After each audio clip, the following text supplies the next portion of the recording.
This week on the Game Dev Show, I have the privilege of sitting down with an actor, Abubakar. Am I pronouncing that correctly? Abubakar Salim, yeah. Abubakar Salim. You may recognize his voice from Raised by Wolves. Well, and Assassin's Creed. Yep. Yes, sir. Yes, sir. And also, most importantly, as founder of Silver Rain Games. I mean, how are you doing? I am not sleeping. I am constantly moving. It's mental. You know what, actually? No, I'm doing good. I'm living a really good life in the sense of I'm doing a lot of things that I really, truly enjoy and love. That's just me being real and honest, man. It's crazy to think that I'm acting as well as working in the games space, both, in front and behind the scenes. It's nuts. It's nuts. Yeah, it genuinely is nuts. I mean, it's crazy. I don't know how you've done it. To be honest, I don't know either. You know what? I remember so clearly before I even started the actual company, when it was an idea of I really want to get into games, on a development side. I remember just talking to people and be like, I really want to, start my own studio and make games. And people would literally look at me and be like, you're mental. Why? Why do you want to do that? I'm like, because it's so good and it's so fun. And they're like, no, it's so stressful. I'm like, it's fine. You guys are enjoying it. You love it. That's why you're doing it. And and rather than necessarily, do as much research as I can. I mean, I did a lot of research, but instead of finding out too much, I was like, you know what? Screw it. Let's just go for it. And I now understand why people told me that it was a crazy idea to get in. We're 30 people deep, and I'm like, oh my God. This wasn't planned. Dude, I was going to ask you about this because, when you were younger, tell us about you growing up. Was games always a part of your youth? Man. Yeah. So for me, games has always been something that has been in my life from day dot, in the sense that it was one of the things that I think I connected to strongly. I'm dyslexic, so I struggle a lot when it comes to reading. It takes me ages to read something. Film and TV didn't actually really move me as much because, again, I didn't really see anyone who looked like me, or, the stories just weren't that interesting. I was more into, cartoons like Dragon Ball Z or Pokemon or whatever as a kid. But for me, games, from playing things like Sonic or Soul Reaver or Mario, those games were that was my way of escaping. And sort of, I remember just going on holiday. We used to go on holiday very rarely growing up, but every time we go on holiday, I'd make sure that I take my Game Boy to just play Pokemon, or there was this Indiana Jonesy sort of game. And I'd forget the surroundings. I didn't care about the surroundings of where I was, be it Kenya or whatever. I was just all in my world of this playing the Game Boy. That was just my way of relaxing in a way. That was my break. So it's always been there in my life. And as I kind of, got older, started to appreciate story more, playing games like Kingdom Hearts or Final Fantasy, these games started to move me on a different level. And I think that's why I always say that I kind of got into acting through games, because going on that journey with the characters for such a long time, it felt like I was, in their shoes going through it, and I could connect with them on that level. And I really was inspired by that. I wanted to do that. I wanted to move people on that same level or be these characters. So I think that's why I always say I got into acting through games. Do you have a favorite game growing up? Did you have was there one that stands out for you? I just played too many. I still even play too many, but I remember there were almost benchmarks or pillars of games. For example, I was a massive World of Warcraft player. Used to love World of Warcraft, Warcraft 3, and play on those servers type of gameplay on that kind of stuff. Kingdom Hearts, as I said, was a big game for me. Sonic Adventure 2 Battle, that was a massive game for me. I remember spending hours and hours and hours on that game. There's Soul Reaver, Ocarina of Time was one of those. That was the first game I think I remember as a kid conquering my fear of those zombies, because those zombies can do one, because they're still scary. It's not even. And but that was also something that I remember really distinctly playing on the N64, GoldenEye as well, Time Splitters. It was a great time, wasn't it? Right? Yeah, it was such a good time. It's one of the we speak about it sometimes with various guests about the golden era of games, and it was almost the 90s into the noughties. Man. There was just this period where everything that was coming out was just was just Fantastic. stellar. Like, it was so good. And there was like so much, I don't know, it was like there was just a lot of heart and love into it. It was like, it was so different. It's like, you know, when you see old films, like when you watch old films and you're like, oh, that's such a good film. You know, recently watched When Harry Met Sally, and I was just like, this is such a lovely film. Like, you know, like, and then I'm watching like sort of like rom-com films now, and I'm like, what the hell is this? Like, so yeah, it is. There was that period. There was that period of time where it was like, whoa. It's just different. Do you know what it is? Obviously, not to be negative about it, but I just think the games obviously makes a lot of money now. It makes so much money, and I think back then, a lot of the time, people were making games because they were making the games they wanted to play, 100%. and no one had made them. And I think sometimes now, not always, but some companies, it's going to happen. Like, everyone does this in every industry. But sometimes people make games because they want to make money, and 100%. You can really tell the difference.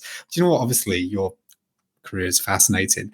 A lot of time we have people on and they're like, yeah, I've got a degree in computer science, or I did like art or design, but you actually graduated from the London Academy of Music and Dramatic Arts back in 2014. My degree's in acting, mate. Classical acting. Well, and here I am running a game studio. Like, what kind of foolishness is this? Like, it's not even any game studio. It's like an EA original. Like, it's just... I think it's brilliant. There's times where even I'm like, if I meet other developers and they ask me, I begin with like, I'm so sorry. I'm so sorry. Apologize before we apologize because I don't know how I got into this. It just happened. Oh man, that's so good. What was it? I was looking. I thought, oh god, this is gonna be years and years ago. You graduated in 2014. Yeah. But what was it like studying there? Is there anything you've learned there that you've been able to take into helping you with, like, you know, the founding of Silver Rain? Yeah, I think, you know what that training actually did provide me, it's more about the fact that it zeroed and honed in on story, and it was all about the story. It's, you know, you are doing a service to the story. And I think that's what I learned a lot at drama school, because a lot of the time you get a lot of actors, I'm not saying that every actor's like this, but a lot of the time you want to be the star of the show. And it becomes about you, yourself personally. And the thing about drama school, or what I found from drama school, is actually it removes that element of you, and you simply become a small cog within this massive machine that needs to generate and tell a story, or provide, you know, a service, content, or whatever you call it, entertainment. And I think taking that mentality has really helped in regards to realizing that, yeah, it's a collaborative ensemble process. You can't build something on your own. I mean, some people can, but it demands a lot. But I feel like the one thing that I did take from drama school is that fact of like, okay, this is a collaborative process. We're all part and parcel of telling this story, you know, providing entertainment to a degree. Let's help each other rather than necessarily undermine one another. And I think that's kind of the approach and mentality I've tried to go into within the games industry, and especially within, you know, with Silver Rain. It's like developer first, you know, it's all about it's about us working as a team together rather than necessarily being like, okay, what best serves the product? Like, we're still going to give you an incredible game. I'm again a big believer of like, happy developers make happy games. So we're not saving the world here. Let's just have fun while we're doing it, you know? So yeah. That's a great attitude to have. What you're doing, you're creating a game, it has to be fun, because it's such hard work that if you don't make it fun, I don't know what you're doing it for. Do you know what I mean? Yeah, otherwise it's just a waste of time. Like, it really is. Like, that's too short, man. Yeah, it's so true. It is so true. And I think it's great that you've been able to apply that to obviously Silver Rain. But before you founded Silver Rain, you're an actor, very well-established actor. You're working on, Raised by Wolves, Ridley Scott. But also, like, within the games world, obviously you had the lead role in Assassin's Creed Origins as Bayek. Bayek, yeah. What was this like? I mean, it was ridiculous in the sense that I was a massive fan of the Assassin's Creed franchise before I even knew I was auditioning for it. And they ended up dropping the bomb that it was Assassin's Creed in the room while I was auditioning. You know what? I still, even to this day, the waiting to hear whether I got the part or not was the 2 longest weeks of my life. Like, genuinely. I love Raised by Wolves. And, you know, Ridley Scott is incredible and sensational. But that feeling of wanting to be an assassin in Assassin's Creed was like, it's like what a kid wants, when they want to be an astronaut or something. Like, I was like, this is it. Like, if I get this, I can die happy. Like, it's like, that's my legacy. Like, I wanted to, man. It was incredible. That's so good. How did that come about? Like, so do you have an agent and they've helped you? Yeah. So yeah, I've got an agent, and the role was actually, it was advertised as motion capture, but it was advertised as like a motion capture TV series for like an ancient Egyptian sort of piece of of work. And I was kind of like, motion capture, okay, whatever. Like, I've never really done that before, but that sounds pretty cool. But it was advertised as something else, and my agent kind of put me up for it. And I think at the time it was just very much a feeling of like, okay, I'm an actor, any work is good work. Like, it's good fun to do as long as the story is good. But when they did mention it was for Assassin's Creed and it was for a game and it's going to be in Montreal, filmed in Montreal for like 2 years, it was really, it was just really surreal, because I don't think I really processed it at the time. And even during filming it, I remember thinking to myself, God, they could literally just get rid of me anytime they wanted, because this is surreal. This is unreal. Like, the biggest role I've ever got. Like, that's crazy. But that's fantastic. I love the way that games are taking narrative-led performances far more seriously now. And I know narration's a very key thing for you, and like your like ethos and like your focus and why obviously you got into games from reading some interviews you've done with other publications. Do you find like voiceover or traditional acting more challenging, and why? To be honest, I find it requires a different skill, and you have to turn something differently on, right? And like, I actually find there are pros and cons within everything, right? In the sense that I find like with motion capture, it requires you to imagine a lot more, because nothing looks like what it does. So for example, rather than having a sword and a shield, I've got like a stick and like a dustbin lid, which I ended up working with, in Assassin's Creed. I was in this suit with sticky Velcro pieces. It's like, and I remember someone coming up to me and being like, you don't really look like an assassin, do you? And I remember just thinking, no, I do not. This is all make-believe. But at the same time, I found it incredibly freeing. And I found it like, okay, I'm connecting back to that kid of me again, who pretended like, he was in these kind of crazy worlds and stuff. Whereas like on set, on like, on film or TV, it's everything there it really immerses you in the sense that it all looks like as if you're in that space. So like, like Raised by Wolves, I mean, the set designers and the builders and the construction people, they're all brilliant, because they make everything look like you're in space or on a different planet. And so you kind of lose yourself in that as well. It's all about being adaptable and in those environments, especially depending on what skill or what thing you're doing with it. So it ranges, man. It does range. So from there, obviously, like, this is the crazy bit. This is the bit you have to like fill in. So from there, you decided to found a video game company, right? Yeah, I know. Where was that gap? What happened, man? Like, I woke up one day and I just was like, I want to manage a games company. No, no. I think it's always been a passion of mine, a drive of mine to be in control of the kind of content and stories that I tell. I think there's a lot of responsibility to that. And I think like it's to be able to have that sense of ownership over something is really, really important. I knew that I always wanted to start, be it like a production company, be it like film, TV, or theater, or even games. Like, I knew it was always there. I think my first port of call was games, because it was the one at the time that I felt so driven and passionate by.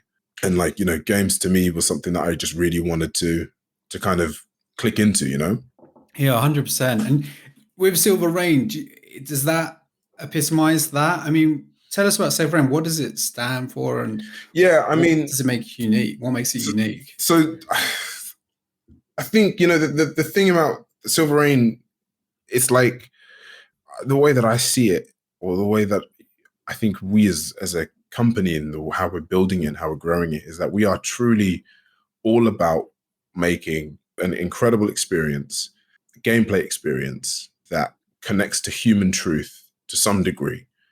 And we're not going to kill ourselves over it. So we're not going, it's, as I said, like the developers and the people who are part of making this an actual thing, they come first. Like we truly want to make sure that people are happy when they are creating this stuff. Because I think, again, that then allows them to be open and raw in the content that they make. And that's sort of where we're coming at it from. We're coming at it from something a lot deeper than, oh, what would be fun to play? Like, yes, of course, that is definitely an element of it where we want to kind of come at it from. It's like we're coming to it at a place of like, how does this move me? How does this move us? While also creating cool gameplay mechanics at the same time. That is what's key. Because I think at the end of the day, it's like, there's so many games out there and there's so many developers out there and there's so many people out there making, cool stuff, boring stuff, whatever. The point is that they're making stuff, right? And you're not going to really gain anything by competing with a bajillion people, right? The only thing you can do is just be honest and truthful to yourself and bring your own self to it. So that's the way in which I think we're approaching the industry as a whole. Yeah, I think it's fantastic. I think it's a really good and really unique way of doing it. I think the thing is, to be completely frank, like everyone will talk about, well, especially when they're setting up a developer or they're a founder, like everyone talks about the culture and what makes it unique. But I like that you're like, that matters more than anything else. Have you found, because you're an actor by trade, has it made it more challenging to bring people on board? Or is it easier once you describe the vision? So much easier. You know what's funny? Like, as soon as you tell people, we want to actually listen to you while we build this, rather than be like, okay, you're going to join us and this is what you're going to do. People are like 100% game. Like they switch, they're like, oh, you want to listen to me? Like it's almost like it's so weird because it's even as an actor, right? Whenever I'm on set, if a director or a producer or even a writer comes up to me and is like, or even another actor, and they're like, hey, how do you think about this scene? Or what do you think about this? It makes me feel part of the process. And I think a lot of the time what studios or spaces can happen is you want to provide a product and you have to serve that product. And you end up just forgetting that the other person who's delivering that product is human. And I think that's, you're right. A lot of people are trying to, they say like, yeah, it's all about the culture and it's about this and it's about that. But of course it's about culture. We're all working in the same group. But when you really are like, no, I want to actually listen to you. If you're going to tell me this is going to take an extra 3 months, I'm going to give you that 3 months. If you're telling me that, actually this is going to cause a lot of pain within the team, we're not going to do it. Rather than be like, oh, but it would make the game so much better. It's like, screw that, man. Like, enjoy the process of what you're making.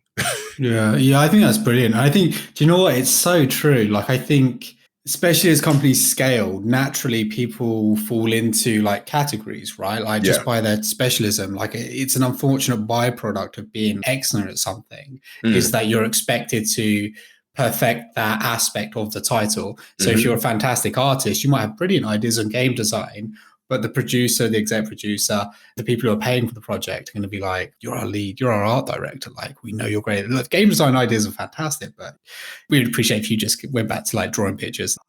I like that you're like, we listen to people, because I do think there's a real truth in the smart people ask the questions because they want to gather that knowledge. It's so funny. Like literally just recently, we used to have this contract that was like 30 pages long. And every time we send it to someone to sign, they'll have to go through it and then they come back with all these questions and all this sort of stuff. And it was just a lot. It's a lot to read. And even myself, like I'd read this and I'd be like, this is too much. So we just made it 4. Do you know what I mean? Like they were like, this is scary. And I'm like, yeah, it is scary. All right, let's make it 4 pages. Still has the same weight, still says the same stuff, but we just made it 4 pages and much nicer to kind of, to digest and more open to talk about. But it's like, that's all it takes. It just takes you to just listen and then act on it, rather than necessarily either just talk about it all the time. Because that was another reason why I kind of wanted to start the studios, because I was just tired of talking about how, we can change, we can change diversity or like, add more diversity here or do this kind of thing. And it's like, actually, ultimately, you just got to do it. Have a whack at it. See what happens. And you know what I mean? And just see what happens and then work with it that way, rather than necessarily sit down, talk about it and feel really good about yourselves and then move on. It's so interesting. Like there's so many, I know, like I understand like the parallels with just people naturally want to talk about problems without solving them. Yes. It's just a natural thing I think people do. And I think with diversity, 100%, like it's a problem that needs to be solved, especially in the games industry. But I think you're completely right that actually we speak about it a lot on this podcast because I like bringing it up. I like talking to people. Like we had Amber Ligerie. Yeah. And obviously she recommended yourself. And she's fantastic. And mate, the work she's done to increase diversity and to get more like young women involved in the games industry is brilliant because she's doing something about it, right? Like she's acting. She's acting. She's actually acting. She's just doing it. And, you know, sometimes you do get asked like, yeah, but what is it? What are you doing? And it's just literally just being. I am so thankful for EA literally just giving me the opportunity to do what I'm doing, because already that has inspired now people who look like me or are different to actually be like, I actually have a chance. It's the same thing with like this, with Raised by Wolves and getting a lead role in a Ridley Scott TV show. That gave me the inspiration to then be like, I want to start a games company. Actually, you know what? You know, getting in Assassin's Creed made me feel like, oh, I could play a leading man. And I could just keep going back, but it all comes down to just literally being given the chance to do something. Like, and that is it. There was a moment where I was inspired by seeing someone who, you know, looked like me doing what they were doing. And I was like, yep, I want to do this. And then someone literally being like, yep, I'm going to give you a chance. Don't know whether you're good or not. Don't know what you can bring, but you can definitely bring something, but I'm going to give you a chance. And that just sparked and snowballed me into the position that I'm in now. Yeah. But you've acted on it, right? Like that's the thing. Like you said, just being right. You've acted. You like 100%, you've been like, I'm going to use this momentum to do this. Yeah. And then I'm going to do this. But there has been moments, you know, where it has been difficult and it has been hard because my momentum has either been stopped by something or someone.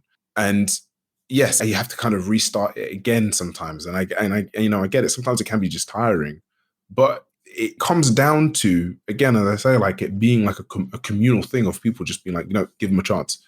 No, just go for it. Don't question about it. Just go for it. Just try it. Otherwise, you're just going to stop and not do anything. You're just going to sit there and just complain about it. Yeah, 100%. I love that attitude. I think it's really important. And I was going to say, like with EA, how did that come about? Did you talk to them about this? I've got a really, really good mate of mine called Josiah who is working at EA at the moment. But at the time, I think he was just starting. I told him that this is what I want to do. This is, you know, this is the aim. The aim is to have a game studio, you know, make some really cool games, do something different.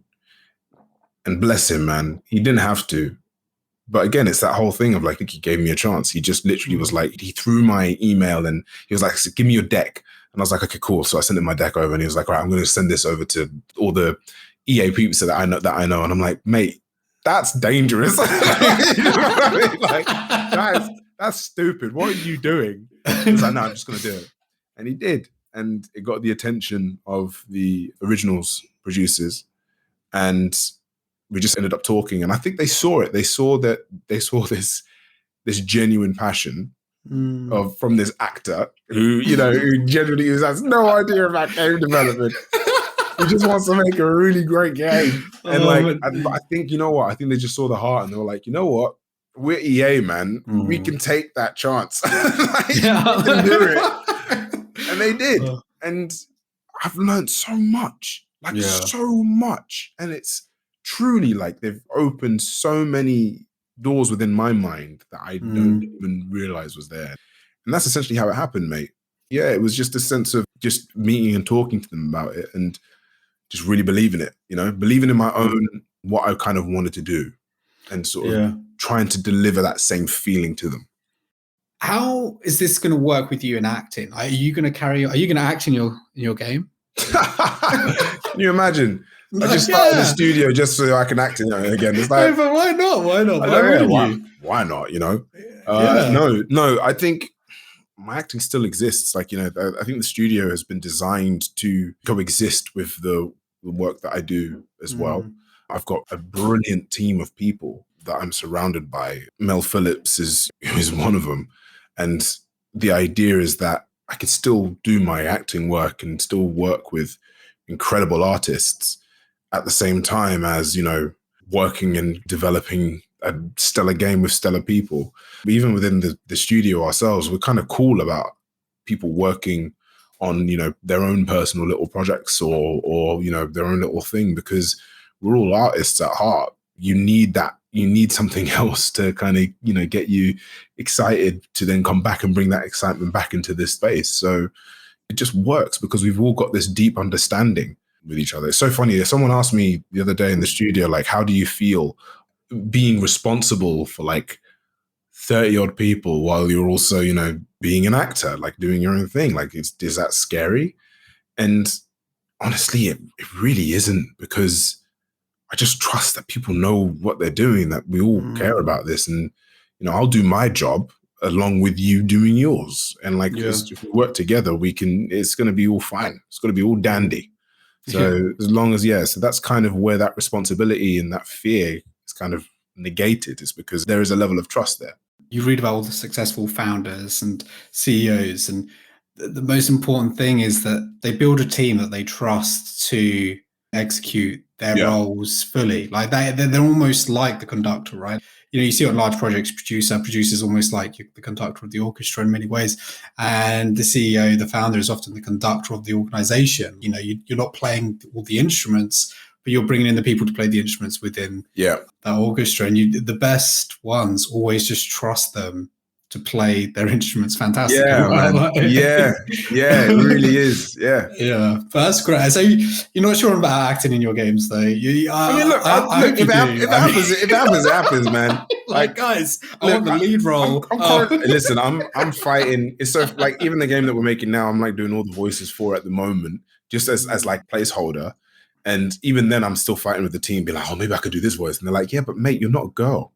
And I'm like, maybe this one has a deep voice. Yeah, I can be whatever you want me to be. You know what I mean? Like, I'm an actor. I trained at drama school for 3 years. I can do whatever you want me to do. Oh, this is fantastic. Give me a chance. Wait, I mean, you moving down the line, right? Like, game comes out. I'm not going to obviously talk about dates or anything like this. I imagine it isn't sustainable, right, to do both long term. Have you thought about that, like the future? Would you go more into game development, or would you focus more on acting? I'm driven by creativity and creating. And honestly, the game studio is definitely taking a lot of my time, and I love it. And acting, I also love, but I'm being a lot more selective with the stuff that I'm in. And that's just generally because, again, I want to be in control of the stories that I tell. Because someone like Daniel Day-Lewis, he only does like a film every 3 years because, he wants to be with family most of the time. But he's doing more, he puts priority over the things that he sees as important. And I think that is true. And I think like that's the kind of way that I want to live my life. And I think I will always do both. I will always do more. I will just be led by what creatively inspires me. So, be it like, again, like let's say the next game that we make is something that I can, just trust the team more to sort of lead and direct and do more. I'll just kind of watch, but as long as I'm a part of it and I'm happy with that, then I'll do more film and TV. Do you know what I mean? But it will all be in service of each other. Do you know what I mean? Like I even see like Raised by Wolves helps me creatively influence the work that I then do. But even the game studio itself influences my acting work. So it's all part and parcel of the same thing. Yeah, of course, I can't do 10 films a year and also run a game studio. That's just madness. Yeah. But I can be selective on the films that I do that pack a punch, as well as, the game studio. There's so many people out there who do it all the time in order to sort of just survive, doing like more than one job. It's like we can do it. It's just all about priorities. Yeah, I think that's a great answer. I think what's nice about it is it's very real, almost managing your own expectations. Yeah. And it comes down to what you value, right? Yeah. Like there's a big thing at the moment. I'm talking to like friends and like people at work about this. Actually, the way people value themselves and what they value the most in life often differs. But the most important thing is that that's your core and everything you work towards. 100%. I think, like you said with Daniel Day-Lewis, his is clearly like his value is his family, right? Like that's what he values. And maybe acting, even though a lot of people will see that as like, oh, that's an incredible career, he sees it as he loves it. And obviously I'm just making assumptions, but his value is his family. Yeah. Whereas some people it's money, some people it's state, everything changes. Yeah, it changes. It's different, right? And I think that's the thing. And I think as long as you know what you're led by. It's very interesting to see someone, an actor, basically come in and be like, man, I'm going to make a game, right? I fucking love games. I'm going to make a game. This is why I keep saying, like, I keep going up to people and I'm like, I'm so sorry. Like, it's just like, I just spoke. I was someone else, and here I am. I think it's very interesting. It does actually lead quite nicely into like some of your inspirations, though, because I read that one of your key things was interactive storytelling and how that's a huge influence for you and how you approach your creativity. How do you think that's going to evolve within game development over the coming years? Interactive storytelling. Yeah, because obviously I know that's like games as a whole, right? But we're seeing more and more takes on actual narration within games. For me, I've always seen games as another medium of taking in stories. It's just a lot more active. You are part of that world rather than necessarily being passive where you watch film and TV. And I think like story is strong, man. Like it's going to always be the heart of something, I feel. Even if you have a game that's just got really cool, fun mechanics, the point is that it tells a story in its own little degree or own little way. So the way it's sort of evolving with the industry and with the actual space itself, I think we're just going to find more interesting ways of delivering stories interactively, be it, through the senses, be it through, community. I think that there's just going to be there's so much more space of exploration there. It's kind of technically led by technology, right? And technology is always evolving. It's funny. It's like, I never watch films in 3D because I think watching films in 3D is, first of all, it hurts my eyes. And it's like, it doesn't do anything.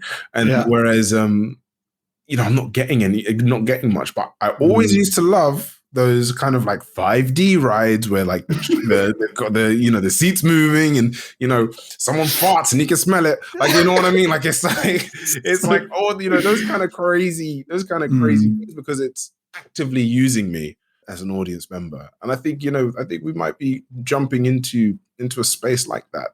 I just recently bought my partner a VR headset playing Super Hot. And oh my God, I was sweating at the end of it, but I loved it. Like it was amazing. And I bought it for her, right? So the thing is, it's like, I think that's where we're going into. I think it's getting more audience participation in and having that element of agency as a party. Yeah, it's interesting. We had a gentleman on season 1, Passy Pitcairn, and he always said this thing: audio is the emotional engine of the brain. You always remember audio, you always remember VO, and it's like, when you're talking about the cinema, like when I think about IMAX, I always think about how incredible the sound is, like how you feel enveloped, and the screen's obviously incredible, right? It's like a step up from normal cinema, but it's audio. It's like, I think this is why for me, like games that stick to me are things like God of War, like the latest God of War, because it's delivered so well. Like you've got like Kratos, Christopher Judge as Kratos does such a fantastic job. Oh man, what a reverberate game! It is, isn't it? It's like the gameplay, to be completely honest, it's quite traditional. It's excellent. It's pretty basic, yeah. It is pretty basic, but it's the narrative-led experience, and it's the audio and the acting and the way it's delivered. It's balanced so well, man. Yeah, it really is. Like, I can't wait for Ragnarok. But do you find that there's an expectation with you, like being an actor? Do you find there's an additional expectation for you to innovate the VO and the narrative acting experience? Sometimes, but as long as I tell a good story, as long as the game tells a good story, I think that's what's key and important, right? And look, within the game space, I feel like we have to prove that we can make a good, fun game to play. As long as we can show that at its core, then comes the space of being like, actually, yeah, let's play around with this. Let's like throw this up there, because at the end of the day, we know at our core that the experience that the player is going to have is going to be strong. Yeah. So yeah, there is, but at the same time, there isn't, because I'm not really bothered about expectation and pressure, because it's about us just enjoying it and having fun while we're doing it. And like, that's what's key. I feel like, it would matter in regards to, let's say, it isn't successful, right? Back to that question. It would matter more so if there was so much blood in it. Do you know what I mean? Like, there was so much people have put so much blood and sort of sweat in it. Whereas actually, I've been in things where it's not really been that great. But I had such a brilliant and stellar time doing it. That to me matters more. I've made some of my lifelong friends on productions that were just like, oh man, like, oy, like I don't even want to say it, man, because it's they'll bring back memories. But the point is, it's like I've also done I've also worked on some really, really kind of cool projects that have actually been a bit soulless and like I've got nothing out of. So yeah, success is different for everyone, right? And but for me, it's I think for me, success kind of really lies within just having a good experience, both making it as well as delivering it. Yeah, 100%. I think people can sometimes get too caught up in the destination, right? Like, absolutely, yeah. Think about the journey because, man, the destination can be fantastic, but if you're on the journey longer than you're going to be at the destination, then does it really matter? So funny. I had an old acting teacher who would I don't know why he told us this story or this thing, but it's always stuck with me in everything that I do now. He was talking about Maltesers and like eating a packet of Maltesers. It's like chocolate sweets, right? The idea is that, when you buy that packet of Maltesers and you open it up, that first one is delicious. That second one's fantastic. And then you don't remember everything else until you get to your last one and then you're upset. And I'm like, God, that is so deep. Because it's kind of like life. You know what I mean? You're like, you're so fixated on just eating it. You forget that you're eating it and you forget enjoying it. And you're just like, oh man, now it's the end.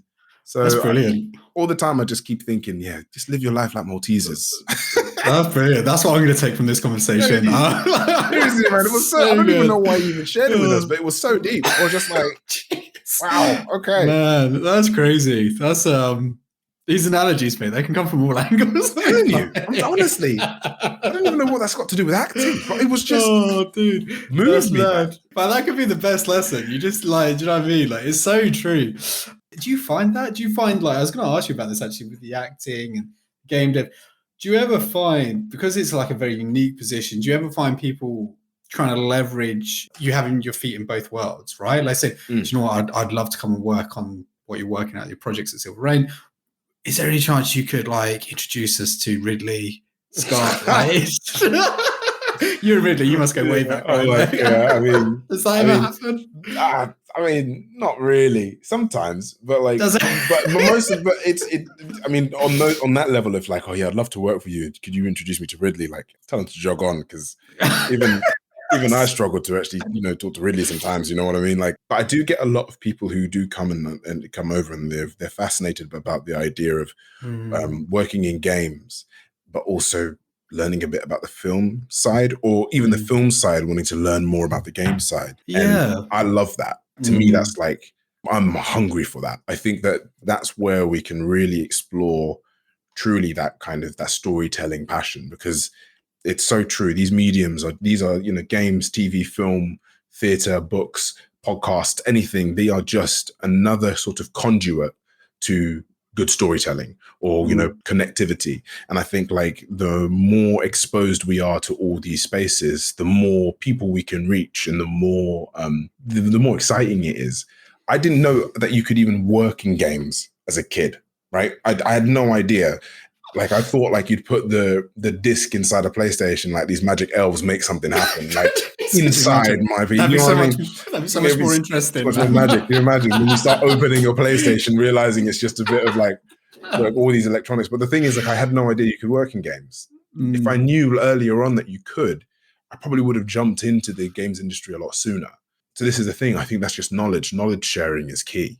Whenever I do get people who are interested in the other, the other space, or looking at the other space, I'm like, absolutely, let's do it. Because I feel quite fortunate in that position, right? I feel fortunate enough to be able to dabble in both spaces. Because, I don't only just act, I'm looking at producing films. I'm looking at, writing TV. Like I'm doing all this stuff because it's, again, all part of storytelling. I guess like the more work you do as well in games, like the closer games get to film in many of their ways, like how they're directed now. And like you said, obviously, with your experience in Assassin's Creed, it's just like, I know you're there with a dustbin and a broom, but like that's naturally going to keep evolving. And I think it will be interesting because we see companies like Netflix, they've launched their game services, right? Yeah. You've got Warner Brothers have obviously had their game studio for a long, long time. Do you think Silver Rain and like I don't think there are other similar companies with like someone like yourself as the founder, but do you think Silver Rain could start, along with Netflix movement, could it start basically more and more film studios looking at creating game studios? 100%. Yeah, 100%. There's absolutely like space for that. And I think there will be a space for that. I'm a big believer of there needing to be more sort of collaboration. And it needs to come from an honest place. Like it doesn't need, like, sometimes you do feel like people, and this is in all spaces, where they want to try and make the next big thing, but it's all generated by money because it has like people who really love, oh, we know that this has a fan base, so let's just make a TV show about it and whatever. It needs to come from a place of like, no, we want to tell a really cool story and reach more people. So yeah, I think so. Yeah. I think that's why like so much innovation is coming from indies, coming from the small studios, because they've got that mindset of, we want to make this story, or we want to tell this story, we want to create this game. Like, and it's fascinating. They don't make the most money. Like everyone knows they don't make the most money, but the older I think gamers get, the more people I speak to are playing the smaller titles because they're just like different. It's crafted differently. Do you ever think we'll see people like Ridley Scott or say Martin Scorsese directing a game? I think so. I think the future generation of directors are going to be looking into game directing. Absolutely. I think like even writers are going to look into game writing as well. I think we already have animators who work both in video games as well as film and TV, VFX artists as well, even producers. We produce games, can also produce film, TV. I think that kind of bleed between them all is really, it's not far. It's just just a different skill level, different skills, different kind of elements of application, but it's all part of the same parcel, So, and I think so too. I think 100%. I know that there's directors who I've been working with recently who are really, really keen on looking into games and cinematically and sort of playing within that vibe. And again, it's different, right? A cinematic director on a game is very different to like a actual game director, right? Because it's a different kind of thing. But at the same time, I think you can find some similarities in getting maybe a game director to direct a sort of like a short film, in the sense of how do you execute the sort of, it's part of the same thing, man. I think there's going to be a definite bleed. There already is. Well, actually, do you know what I was going to say with actors and actresses like yourself? Actually, it's different with actors and actresses appearing in games. Like you've got Keanu Reeves, obviously in Cyberpunk, and then you've got Daisy Ridley and William Dafoe. I think they're in 12 minutes. And James McAvoy as well. Yeah, and James McAvoy like 12 minutes. And I think, which is fantastic. I just love that yours is you're an actor. But you're like, actually, I'm gonna make games. Man. Yeah, exactly. I know, right? What's the best way of being the lead in every game? Just make the game yourself. Make the game yourself and then be the lead. Like, I'll be the lead in my own game. Yeah, exactly. I write my own script. I normally ask people at the end of an episode to summarize their career so far, right, in the games industry. But I know yours is not only like incredibly exciting, but it's incredibly young. I just started, mate. I just woke up and I'm here now. Again, I'm apologizing at the same time. Like, I'm so sorry, I'm here. Where do you want to be in 5 years, dude? I know it's such a CV interview question, but you have 3 objectives in 5 years. What would those 3 be? I guess be known for not only making incredible games, but also being a studio which is incredibly supportive to developers. Like a safe, cool space to be in, as well as to kind of work with and, play their games. I guess it's that, and it's always going to be a thing, right? It's always going to be that worry of like, oh my God, are we going to, is this next game going to sell? Is this next game going to do this? And I kind of want to be in a position where it doesn't matter. Ultimately, the games that we do are all fun and real cool. Like, I want it to be like a surviving studio, that the relationship is between us as a studio, Silver Rain, and the audience that we are telling the stories to. I think, because at the moment, I love EA, and EA are brilliant, and they're actually aiding and helping us in regards to getting into that position and that place. And they've given us the chance to do that. So it is just kind of wanting to be in a position where it's like, cool. Actually, you know what? A good studio as example is actually like Hazelight, man. Not only do they do actually really, really cool, fun, crazy games, he's just so unapologetic about what he does and what he wants to build and create. Like it is all about providing a great experience for the people. And that's what it's about, man. Like that's where the joy and the love comes from. So for me, it's like being in that position and being like, yeah, we're gonna try this game and it's crazy and it doesn't make any sense on paper, but hey, just go for it. And then everyone plays it and they're like, this is crazy, but I love it. And it's like, that's where I want to be, you know. I want to be in that position of like, hey, let's try and do like a really small, 5-minute game. What can we do in 5 minutes? How can we change someone's life in 5 minutes? Go, let's do it.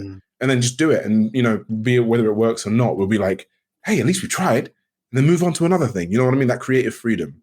That's where I want to be in 5 years' time. It's creatively free. Nice. I love that. On that note, Abubakar, it's my pronunciation's awful. Good, man. Like it's terrible, dude. I'm terrible. Abubakar. Yes, I like it. It has been fantastic. It's been an honor. This has been fun, mate. This has been great. It's been brilliant. And I just got to say, like the views you've heard today are Abubakar's and my own.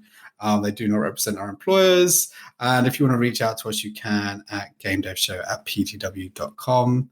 Sir, I can't wait to see what the next 5 years holds. Oh, mate, honestly, I don't even know, to be honest with you. I just started in game studio in the middle of a pandemic and then being like, yep, okay, we're doing it. Like, what happens in 5 years, man?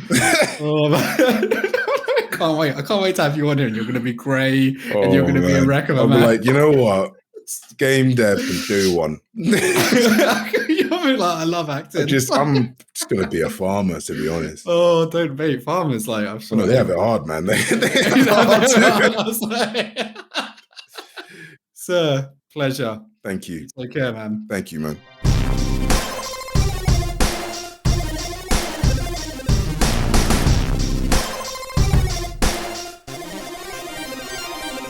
Game over.